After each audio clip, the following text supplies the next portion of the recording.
எல்லாரும் எப்படி இருக்கீங்க? ரொம்ப நாளாயிடுச்சு வீடியோ போஸ்ட் பண்ணி, வீடு ஷிஃப்ட் பண்ணுறதுல எக்ஸாமில் கொஞ்சம் பிஸியானனால போடவே முடியல வீடியோ.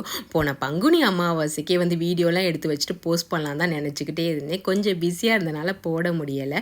இன்றைக்கி சித்திரை அமாவாசையே வந்துருச்சு. எப்பவும் போல் நமக்கு அமாவாசைனா ஒரு 3லேருந்து 4 காய்கறிகள் சமைக்கிறது என்னோடய வீடியோஸை ஃபாலோ பண்ணுறவங்களுக்கு எல்லாருக்குமே தெரிஞ்சிருக்கும். அதே மாதிரி தான் இன்றைக்கி வீக்கெண்ட் வந்தனால கொஞ்சம் பொறுமையாகவே சமைக்கலாம்னு சொல்லிட்டு எல்லா காய்கறியும் எடுத்து நறுக்கி வச்சாச்சு. அந்த காய்கறியை நறுக்கி வச்சது மட்டும் இல்லாமல் அதுக்கேற்றாப்புல அந்த ஆனியன்ஸே நம்ம கட் பண்ணி வச்சிட்டோம்னா ஃபாஸ்ட்டாக ஒரு மணி நேரத்துலேருந்து 1.5 மணி நேரத்துக்குள்ளே எல்லாத்தையும் சமைச்சு வச்சிடலாம். சமைச்சு வச்சுட்டு அதுக்கப்புறம் சாமி கும்பிடும் போது கரெக்டாக இருக்கும். என்னென்ன காய்கறி வேணும்னு நான் முதலே வாங்கிட்டு வந்துட்டு எல்லாத்தையுமே ரெடி பண்ணி வச்சுருவேன். எனக்கு அதுதான் ரொம்பவே பிடிக்கும். வாழைக்காய் இன்றைக்கி எப்பவும் போல் வறுக்காமல் ஃபஸ்ட்டு மசாலா போட்டு ஒரு 10லேருந்து 15 நிமிஷம் ஊற வச்சதுக்கப்புறம் தான் வறுவலும் பண்ணியிருந்தேன்.